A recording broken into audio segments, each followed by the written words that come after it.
Refusal of Work, The Theory and Practice of Resistance to Work, 2015, by David Frayne, is a compelling and thought-provoking exploration of the societal expectations surrounding work and the potential for resistance to these expectations. Frayne examines the ways in which contemporary individuals are deeply embedded in work-based identities, where personal fulfillment and societal value are often equated with labor and productivity. The book presents a critique of the cultural and ideological forces that push individuals toward excessive work and offers an analysis of how rejecting or resisting work can be a form of liberation. Introduction to the concept of work and resistance. At the core of Frayne's argument is the idea that work has become a central organizing principle of modern life, not just in economic terms, but as a cultural and moral value. Society tends to define individuals by their employment status and productivity, creating a pervasive pressure to conform to the work ethic. This dynamic leads to the tyranny of work, where people often feel that their worth and identity are tied to their professional lives. However, Frayne suggests that resistance to work, what he calls the refusal of work, can offer an alternative to this system.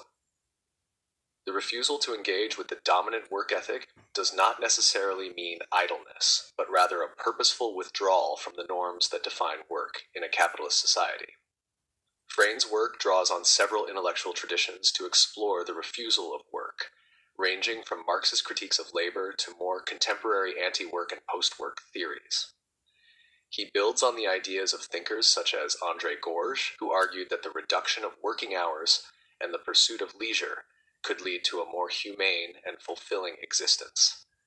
Through his analysis, Frayne brings together theory and practice, considering both the philosophical underpinnings of the refusal of work and the practical ways in which individuals have resisted the work ethic throughout history.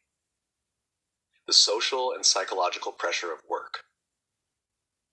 One of the key themes in the refusal of work is the immense psychological pressure that the modern work system places on individuals. In contemporary capitalist societies, people are not only expected to work, but to derive their sense of self-worth and purpose from their labor.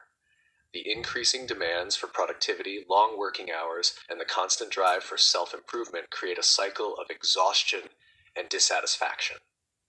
Work, which should ideally be a means to an end, becomes an end in itself, with little room for personal fulfillment or creativity outside of the professional realm. Frayne critiques the widespread idea that work is inherently virtuous and that those who refuse work are somehow lazy or unproductive. He argues that this narrative is deeply ingrained in societal structures, making it difficult for individuals to imagine a life outside of work. The moral weight that work carries in contemporary life makes it difficult for many people to even question the legitimacy of the work ethic. In this sense, the refusal of work becomes not just an economic or political act, but a moral and existential one, an attempt to reclaim personal agency and redefine one's relationship to time, energy, and productivity. The politics of work and the capitalist system. Frayne's analysis also delves into the political and economic dimensions of work. In capitalist societies, work is not simply about economic necessity. It is also about maintaining power structures and hierarchies. The need for workers to sell their labor is what sustains capitalist economies, and the refusal of work challenges the very foundation of this system. By withdrawing from the workforce or refusing to engage in the labor market in conventional ways, individuals can undermine the capitalist order that depends on their participation. Frayne considers historical and contemporary examples of resistance to work, looking at movements such as the labor strikes of the 19th and 20th centuries, as well as more recent manifestations of work refusal, such as the rise of the slow movement, or the popularity of life hacking as a way of organizing one's life outside of work. In all of these cases, the refusal of work is not a rejection of productivity per se, but rather an attempt to transform the way productivity is understood and organized. Frayne sees the refusal of work as a potential form of resistance that can disrupt the status quo and challenge the capitalist obsession with endless growth and consumption. While Frayne offers a thorough theoretical critique of work and its centrality in modern life, he is also concerned with the practical implications of refusing work. In this section of the book, Frayne looks at individuals who have successfully resisted the dominant work ethic and created alternative ways of living. These examples range from artists who prioritize their creative work over paid labor, to activists who adopt a minimalist lifestyle in order to reduce their dependence on paid employment. One of the more provocative aspects of Frayne's argument is his consideration of the relationship between leisure, creativity, and work. He argues that in many ways, modern life has robbed people of the opportunity to engage in meaningful forms of leisure and creative expression because they are so consumed by work. The refusal of work in this sense is not simply a rejection of labor, but an embrace of other forms of meaningful activity, whether it is through art, education, community engagement, or simply spending more time with loved ones. Frayne also addresses the challenges that come with the refusal of work, particularly in societies where the pressure to participate in the workforce is intense. For many people, opting out of work is not a feasible or desirable option due to economic necessity, social obligations, or personal ambitions.